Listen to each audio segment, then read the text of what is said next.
Question. Why does it seem as though Israel, the 12 tribes or their children, it seems like when it comes to the police and when it comes to loans, when it comes to reparations, when it comes to anything that's equal, it seems as though nobody wants to give us anything. And it's for a reason.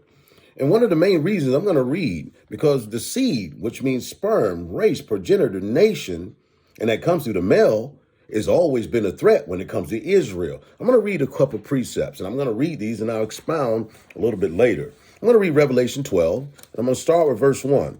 And there appeared a great wonder in heaven, a woman clothed with the sun, and the moon under her feet, and upon her head a crown of 12 stars. And she being with a child cried, travailing in birth, and pain to be delivered. And there appeared another wonder in heaven. And behold, a great red dragon having 7 heads and 10 horns and 7 crowns. These represents nations. The 10 crowns you hear are what we call the 10 European nations today, the ones that are ruling under the symbol of what we call Rome. Rome, how do you know Rome? Their symbol is the eagle. Okay. Revelation 12 and verse, it says, having 10 crowns upon his head. Revelation 12 and 4. And the tail drew a third part of the stars of heaven, and did cast them to earth. And the dragon stood before the woman, which was ready to be delivered, for to devour her children as soon as it was born. Now, that goes back to the vax. That goes back to when you think about the Tuskegee Airmen, how they experimented on them with gonorrhea, how they put AIDS out there. All of this is directed to do the same thing. Well, we're going to read in Exodus 1 that happened a long time ago. Let me keep reading. Verse 5, Revelation 12 and 5. And she brought forth the male child who was to rule the nations. And when it says she, we're talking about Israel. Israel's a female. And we got to understand that Israel's a female, but we got to understand that Christ is what we would call the bridegroom and Israel's the bride. So just so you have a pointer what we're talking about here. It says here, 6, and the woman fled into the wilderness where she was placed and prepared for Yah, that they should flee her 1,260 days.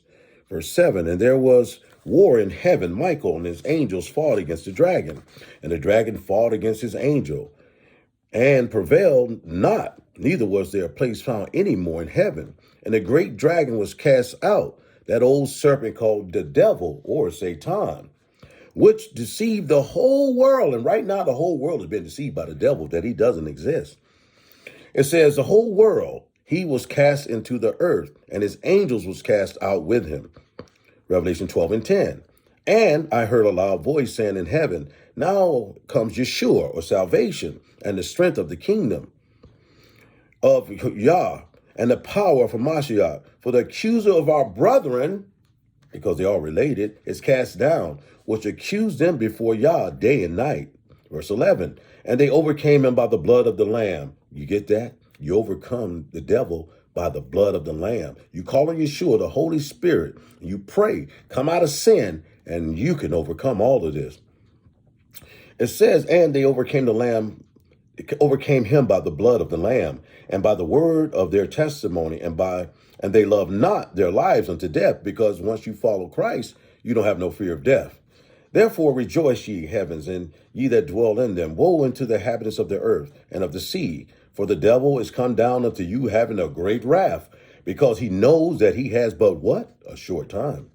13, Revelation 12, 13. And when the dragon saw that he was cast unto the earth, he persecuted the woman which brought forth the male child. And that woman was given 2 wings of a great eagle, that she may fly into the wilderness, into her place, where she could be nourished for a time and a half. The 2 witnesses that we read about in Revelation 11, these are the 2 tribes, the northern and the southern tribes of Israel. It says for a time and a half. It says from the face of the serpent, 15, and the serpent cast out of his mouth water as a flood, and after the woman, that he might cause her to be carried away of the flood. And the earth helped the woman, and the earth opened her mouth, and swallowed up the flood which the dragon cast out of his mouth. And the dragon was wroth with the woman, and went to make war with the remnant of the seed, which guarded the commandments of Yahuwah, and have the testimony of Yahuwah HaMashiach. I'm going to read Exodus 1. I want to just go into what is going on right now. That dragon that you're reading about is Satan, and he has children that's still doing war against the Lord's children. Just like a long time ago when we read Exodus, we're going to read Exodus chapter 1, and we're going to see what happened back then. We're going to Exodus chapter 1. Now there are the names of the children of Israel which came out of Mitzrayim. Every man and his household came with Jacob: Reuben, Simeon, Levi, Yehuda, Judah, Issachar, Zebulun, Benjamin, Dan, Naphtali, Gad, Asher, and all the souls that came out of the loins of Jacob were 70 souls, for Joseph was already in Mitzrayim, or Egypt.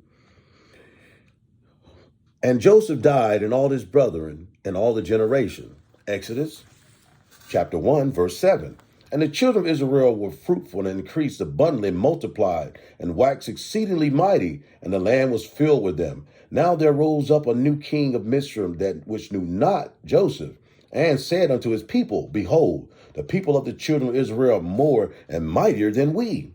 Come, let us deal wisely with them, just like they're doing here, that they do not multiply, and let it come to pass when there falls out any war, they may join unto our enemies. Why would they worry about that? Because they knew they were persecuting them, and they felt like if anybody came to their country, they would join them. So they said, we need to get rid of them because they're waxing more than us. Look how they're growing. Look how they keep it multiplying.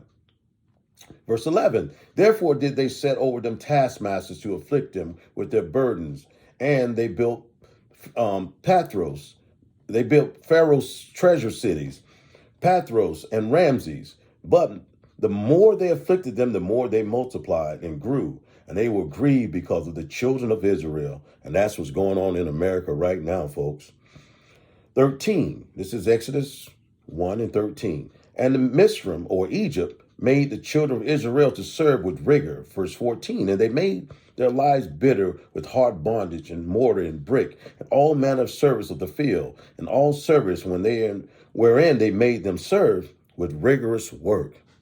15, this is Exodus 1 and 15. And the king of Mitzrayim, or Egypt, spoke to Ivri, midwives. Ivri, or before it was called Hebrew, it was actually Ivri. It wasn't Hebrew until it was 1821 or 1819 or something like that, when they changed it because they were kicked out of 360 some countries. They changed to Hebrew. So the term Israel wouldn't stigmatize somebody, Israelites or Israel.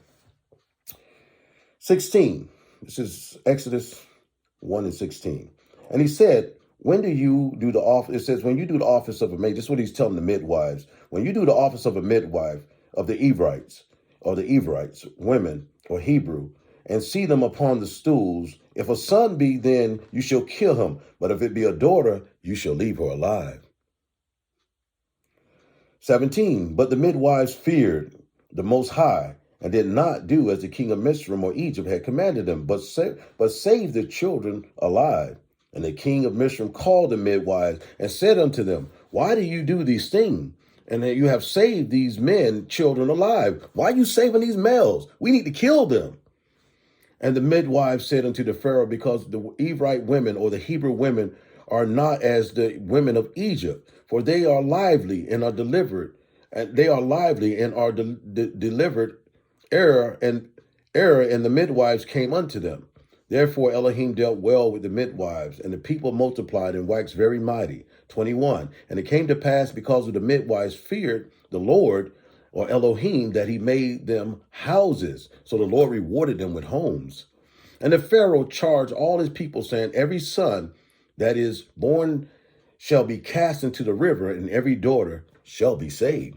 So a lot of the things that were going on back then are going on right now. The reason that a lot of our men are being, you see, systematically, you wonder why all these boys been killed when they're pulled over. Why is it that the vaccines are killing so many people? Why is it that it seems like whenever we want to get money, or whenever we want anything in America, anything, there's stigma behind it, and then we got to jump over 5,000 hurdles.